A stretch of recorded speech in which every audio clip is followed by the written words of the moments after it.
আসসালামু আলাইকুম। আজকে বানাবো ডাল পরোটা। তো দেখেন এখানে ডাল নিয়েছি, একটু এতটুকু নিয়েছি। ডালটা এখন দিয়ে দেবো সামান্য একটু ধনিয়া ফাঁকি, সামান্য একটু জিরা ফাঁকি,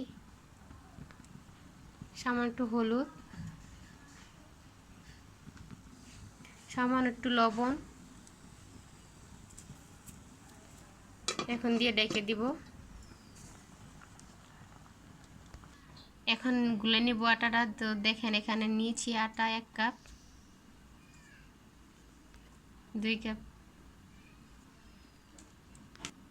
3 কাপ। এখানে 3 কাপ আটা দিয়ে হয়েছে।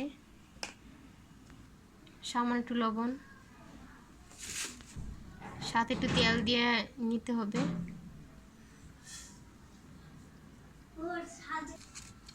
তো এখন ভালো করে মিক্স করে নিব।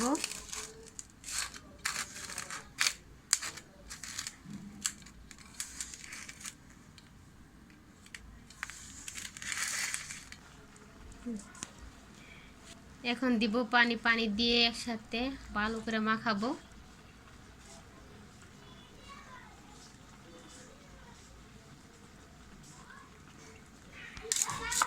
তো দেখেন গুলা হয়ে গেছে এখন। তো আপনারা বেশি পানি দিয়েন না, তেলে খেলে লেডা বেডা হয়ে যাইব। কমে কমে হালকা হালকা পানি দিতে হবে, আর এরকম মতলা লাগবো। তো এখন দেখেন আমার কিন্তু গুলা শেষ হয়ে গেছে। তো দেখেন ডাল কিন্তু হয়ে গেছে। তো এরকম করে শুকাই নেবেন আপনারা। তো এখন নড়াটা আমি দিয়ে নিয়েছি সুন্দর করে। এখন দিয়ে দিব তেল।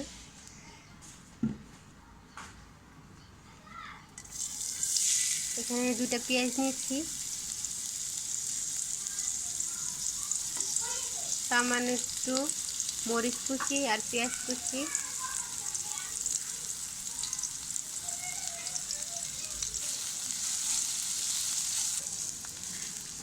আপনারা ভর্তা যে ডাল সিদ্ধ করে ভর্তা বানায় না, এরকম করে দিতে পারবেন।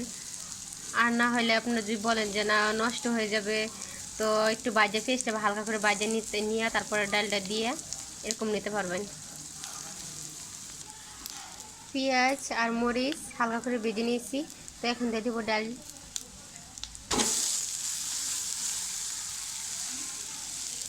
তো এখানে ডালটা নিয়েছি।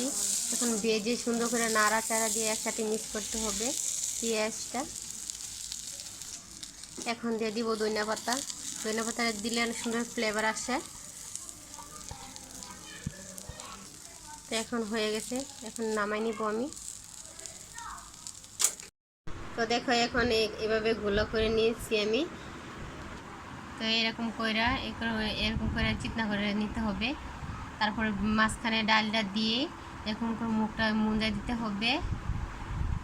তারপরে দেখো এভাবে গোল গোল করতে হবে।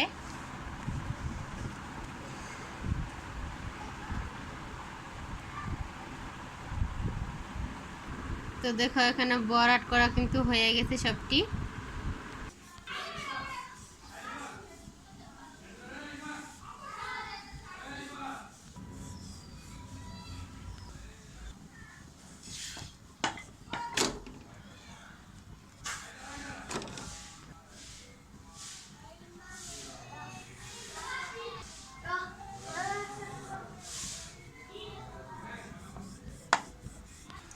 তো দেখো এখানে আমি হালকা করে রুটি বানাইয়া সেক দিয়ে নিচ্ছি। এরকম করে নিয়ে তারপরে তেল দিব। তোমরা এরকম করে রেখে দিতে পারো, কিংবা সাথে সাথে বাজিয়ে তেল দিয়ে বাজিয়ে খাইতে পারো। তেল দিলে অনেক মজা লাগে, কিন্তু এই ডাল পরোটা অনেক মজা লাগে, দারুণ মজা লাগে। আপনার ভিডিওটা যদি ভালো লাগে অবশ্যই আপনারা লাইক দিন।